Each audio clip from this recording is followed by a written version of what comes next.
LaRae changed the whole atmosphere for women in business. She was one of the first pioneers to bring a woman's presence to the C-suite of a bank.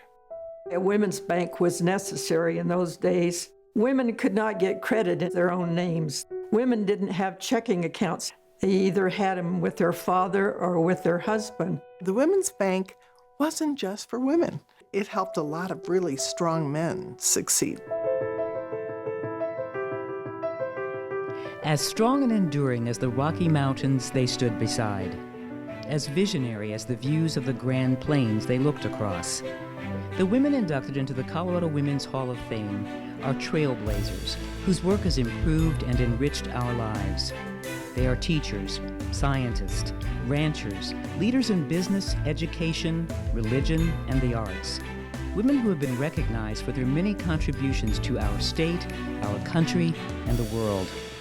I'm Renelda Muse, and these are the stories of great Colorado women.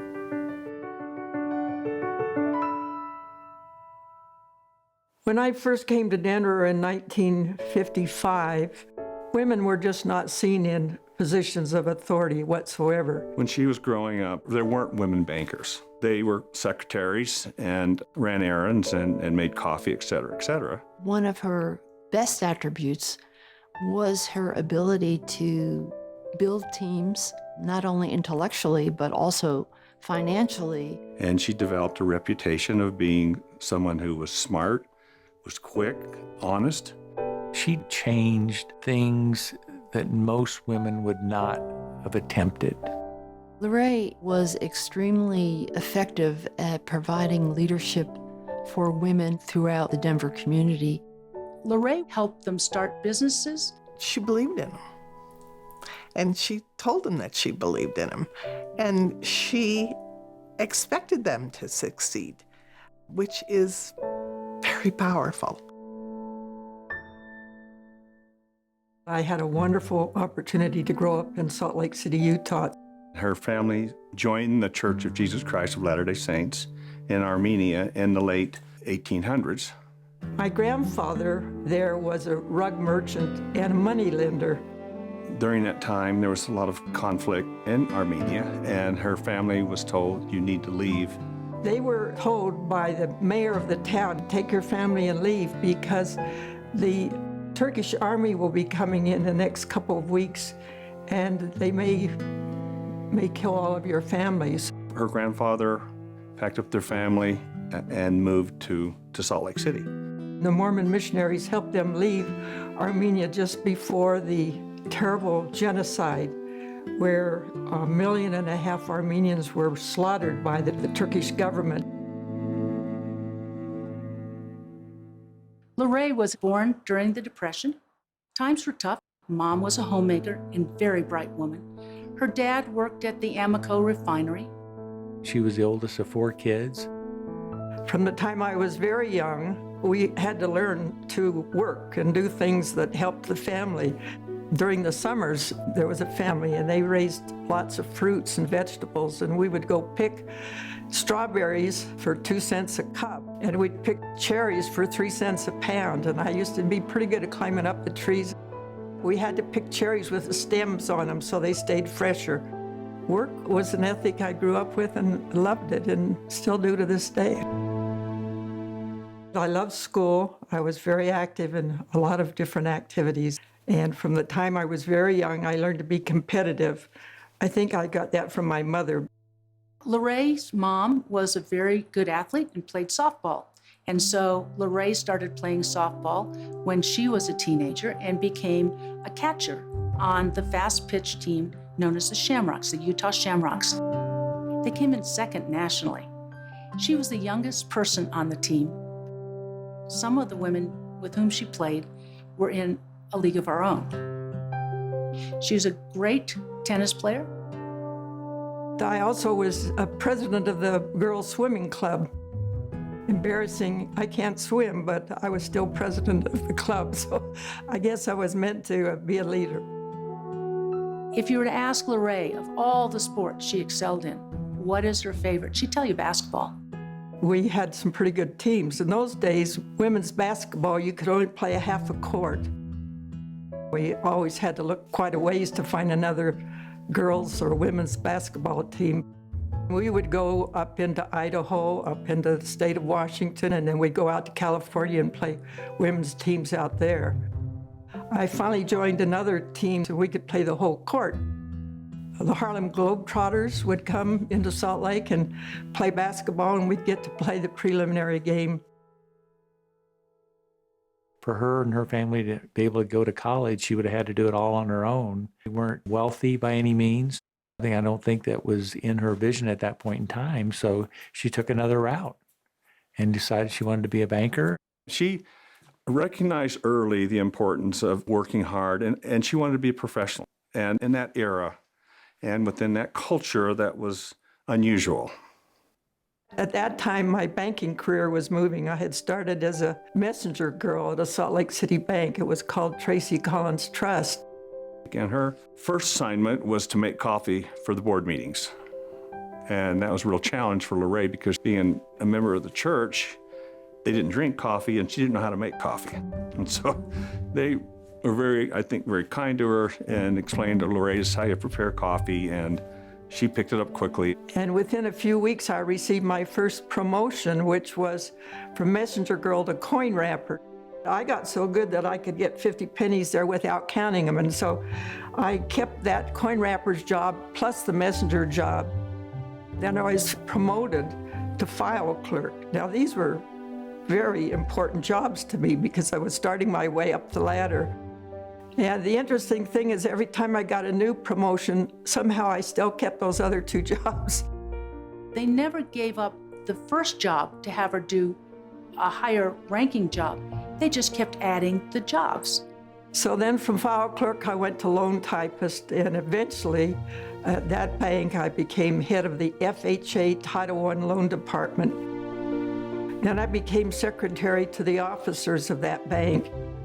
And she was very motivated to advance in banking, and she was in touch with the fact that 90% of the demographics in banking were men. I suspect that she felt she would have a much greater opportunity succeeding as a banker in New York and Wall Street than in Salt Lake, because that wasn't going to happen. Culturally, it wouldn't happen. And I decided I wanted to work on Wall Street. I had been engaged to a missionary in the Mormon church. They go on missions for 2 years. So when he came back, things just didn't work out. And so she decided to leave and work her way across the country. And that's how she got to Denver. She was starting her trip east. And as far as she got was Denver.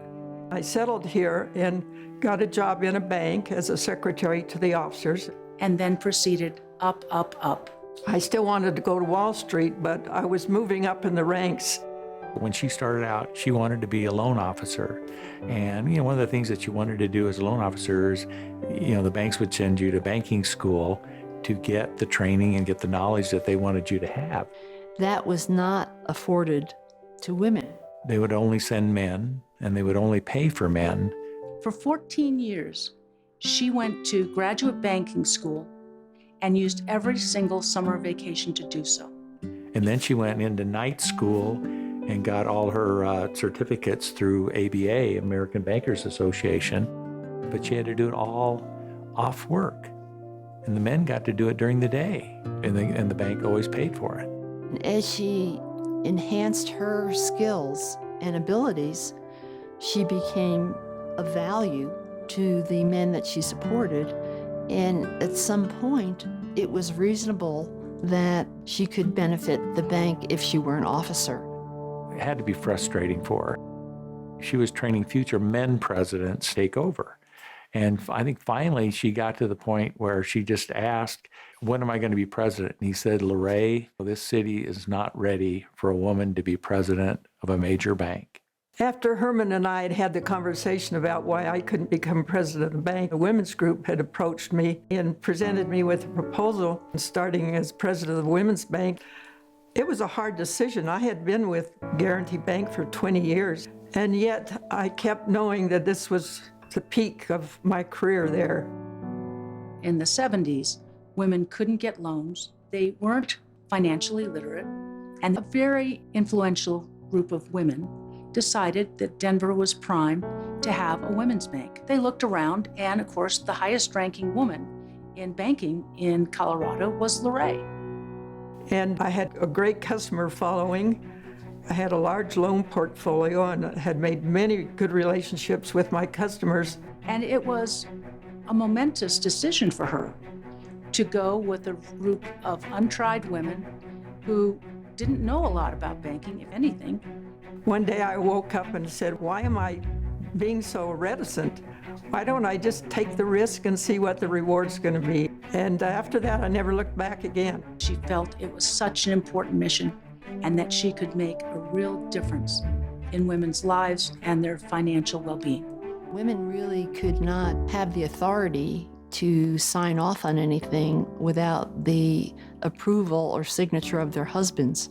The Equal Credit Opportunity Act actually passed prior to the time that the Women's Bank opened, but still the banks were not being receptive to allowing women to come in and get credit in their own names. And this group of women decided to start a bank to help with that. We had an outstanding board of directors. We had women from every walk of life. Of course, the chairman of the board was Mary Roebling, famous in her own right as a banker. Many of you have heard of Mary Roebling. She was the Roebling family that built the Brooklyn Bridge. I mean, here was a lady who in early 30s became president of a major bank. And Mrs. Roebling was the woman of women. She had been a special assistant to 2 presidents. She was the chairman of the National State Bank in New Jersey. Several of the women got in touch with her, and she said, well, you know, I'm asked to do things all the time, and I'm very busy, but, well, Colorado sounds interesting. Maybe I'll stop and see you girls, because she always called us girls. She was the only one that could get away with that. And so I studied every banking question in the world. So I went to meet her for lunch at the Brown Palace, and I sat down, and she looked at me, and she says, now, how do you say your name? I said, LaRae. LaRae, okay. And what is your sign, LaRae? And I thought, sign? I don't know what you mean, Mrs. Roebling. What do you mean, my sign? Well, what star were you born under? I said, oh, I'm born in May. I'm a Taurus. She said, that's just fine. You'll do just fine. Tauruses are very determined. They're very thrifty, and you'll make a fine president. She decided if there's ever a group that's going to make it, it's this group from Colorado. So we had invited her to be our chairman. And she helped us get our charter because it had been delayed. So a group of us went out there. Mrs. Roebling went down, and she knew the head of the FDIC. And she said, now these girls want to start this bank. They've provided you with everything that you need. They're going to be well capitalized. They're a very brilliant group of women. Now, what's causing the delay? Well, within a week, we had our charter. So sometimes it helps to know people. It was the first nationally chartered women's bank in the country. As we were looking around for a home for our bank, Barbara Sudler was one of our founders. She had suggested that we go into the old Equitable building. It was a beautiful building, just needed a lot of work to be done. We had been working for months to get things ready, and one of the most exciting days of my life was the day the Women's Bank officially opened. It was a very, very exciting day because behind us, all the way down 17th Street, were people with checks and money in their hands saying, we want to open an account. We want to open an account at Women's Bank. So we struck a balance that night. We had taken in $1.5 million, our very first day in deposits. She's like a magnet. Once everybody found out LaRae was in the banking business, people brought their money over. Immediately, everyone started to say, I don't bank at the Women's Bank. I belong to the Women's Bank. And the other banks began to see that women were congregating at the Women's Bank. And so at the old bank, they were very upset. In fact, one of the officers told me they used to go through the clearings every morning. That's when checks clear your accounts. They would individually go through the clearings to see how many checks were being written on their bank and being deposited over at the Women's Bank. We made a profit our first full month in business, unheard of. And we continued to do it. We were a $12 million bank in less than a year. The Women's Bank that LaRae was such an integral part of was wildly successful because there was no real bank serving the needs of women. At Women's Bank, we had all the usual banking services, checking, savings, time certificates, loans, all the regular things that banks could do. But in addition to that, we felt it was really important to help women particularly understand the world of business and finance. LaRae was invested in really providing educational opportunities for women around finance. Certainly, banking was critical to all of advancement for women. And we taught women how to prepare proposals for investors to invest in their businesses. So we started a number of women's businesses here that all turned out to be very successful. The other banks tuned in to the fact that this was a need and provided similar opportunities slowly but surely. Suddenly, other banks were starting to open women's departments where you'd never heard of a women's department. When other bank presidents learned that I was leaving Guarantee to go over with Women's Bank, they called their women employees in. A lot of these women were members of our National Association of Bank Women, so we all knew each other, and they'd call me and say, LaRae, you won't believe what happened. The boss called me in today, promoted me to a higher position, increased my salary, and said, don't get any crazy ideas of going over there with LaRae and that group of women. So we felt like we had a real impact on women in banking in general. LaRae had an amazing group of women who would come and speak at the bank. Many outstanding women would come to town just to come to see the bank and to visit with us and talk to us about the things that they thought were important for women. People such as Sandra Day O'Connor, Ruth Bader Ginsburg, and a number of others. LaRae was never going to let Women's Bank fail. I mean, that was her baby, and she worked hard to make sure that women had the ability to do things on their own signature. You know, they were very thrifty. They ran a very tight shop. They were very careful about the risks they underwrote, the loans they made. And they knew some of the higher risk industries that were borrowing a lot of money at the time. They chose to pass on. Our first year in business, I only remember of one bad loan that we had. It was an $8,000 loan. And I'll never forget it because I personally had been conned by a very smart woman who came in and wanted a loan to expand her business. And she had an old desk that was an antique. Well, I found out later when she didn't make her payments that she'd gone to several banks and conned them all.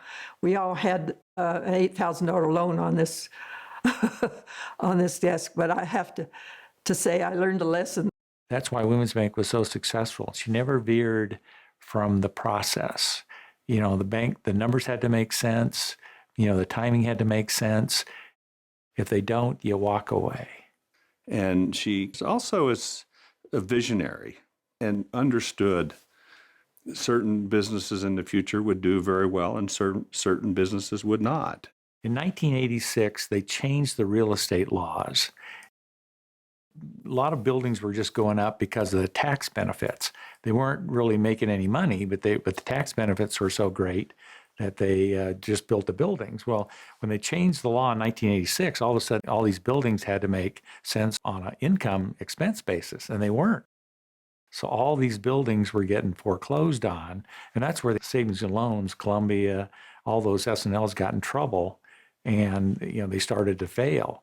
So the problem got so bad, so many banks were failing, that the FDIC and the OCC had to figure out something to do. So they created RTC, the Resolution Trust Corporation. I was doing a lot of legal work during that time and know that LaRae's bank took over 4 or 5 failing banks at the request of the Fed and the FDIC. Famously, there is a cover in the Denver Business Journal with all of the prominent bankers on 17th Street riding horses. 20 years later, the only one of those bankers still riding a horse was LaRae Orullian. A lot of people today wonder about the Women's Bank because there no longer is a Women's Bank here. In fact, I don't think there's a Women's Bank anywhere in our country now. Maybe it's because we don't need a Women's Bank anymore and the other banks are all filling in and giving the same services we used to.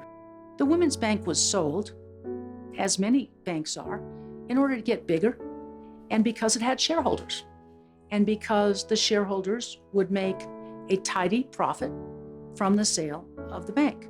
Originally sold the stock for $10 a share. Well, 20 years later, the stock had moved up to $187 a share. So we felt that our shareholders were well rewarded for their investment in us, and we decided it was okay to sell the bank, so the board voted to do that. LaRae had to continue for a period of time, and she did. So after 2 years, I did leave the bank. And when that was complete, Ron Moore, who was the chairman at Guarantee Bank, asked her to come back to Guarantee, and she did. And I went back to Guarantee Bank as president of their holding company. One of the great opportunities I had during my life was to be associated with the Girl Scouts. She served as volunteer early on and developed quite a reputation. I had been active with Girl Scouts as national treasurer and national first vice president, and I was asked to become the national president, which is a 3-year term. And was actually the first professional woman to become president of Girl Scouts USA. Prior to that, it was an honorary title. Then the other opportunity I had was I was invited to be on the World Board of Girl Guides and Girl Scouts. This is a board of 126 countries throughout the world. We had world meetings in the United States. We had them in the Philippines. We had them in Kenya. So I got to go to many of the spheres around the world and meet women from all kinds of backgrounds and experiences. She was spending a lot of time traveling to London and back, Miami and back, New York City and back. She flew all over the world. She made sure that they had what they need. I think she wanted to always make sure the girls had the opportunity to do whatever they wanted to be. Her path has always been around women and girls and providing them opportunities. She was a rock star. A number of businesses in our community that wanted my involvement, not just because I was a woman, but maybe I brought a little expertise to the table also. I was one of the founders of the New Frontier Airlines, and I was eventually chairman of that board. And she really drove that airline into success. LaRae was very involved in a number of other business activities. One of them was Rocky Mountain Blue Cross Blue Shield. In the 80s, it was very unusual to have a woman on a large board with a company the size of Blue Cross Blue Shield. And I started on that board and eventually moved to the chairmanship. We had 3 states at that time. We had Colorado, Nevada, and New Mexico. There was a group out of Indianapolis called the Anthem Blue Cross Blue Shield. They came and wined and dined us and asked us to merge with them. And after much consideration, we decided it would be a good move and a good opportunity for our, not just our shareholders, but more importantly for our clients, people we provided health insurance to. Shortly after that, we decided to take that company public, which meant we would sell our stock on the New York Stock Exchange. So we did get to go to Wall Street and ring the bell. So I finally did get to Wall Street. And I also got to New York City as president of Girl Scouts. I had an office in New York City on Fifth Avenue, so I hit the big town in 2 different arenas. LaRae was one of the leaders of making certain that women were at the table. She helped form the Colorado Women's Forum. She was a founding member of the Women's Foundation. Another adventure of mine was the Colorado explosion. Now, a lot of people may not know about that because it wasn't long-lived. The idea that we would have a women's basketball franchise in Denver was very important to her. It was glorious to take young girls to see these women playing basketball, the game LaRae loves best of all. LaRae has won so many awards, and they're in at least 4 rooms of her house. A couple of things that really stand out: being inducted into the Colorado Business Hall of Fame as one of the few women in that group, and of course the Colorado Women's Hall of Fame, which I'm very honored to be in. Another thing that happened recently that has been a great honor is a mural on a wall in Rhino District of downtown Denver. LaRae had a phone call from a friend saying that she had driven by a building where her image was painted on the side of the building. It was done by 3 women who did research and wanted a woman who was active in the 70s and early 80s, and that's how I happened to be selected. It's a story that every little girl can look at and recognize that they can reach as far and as high as they want to.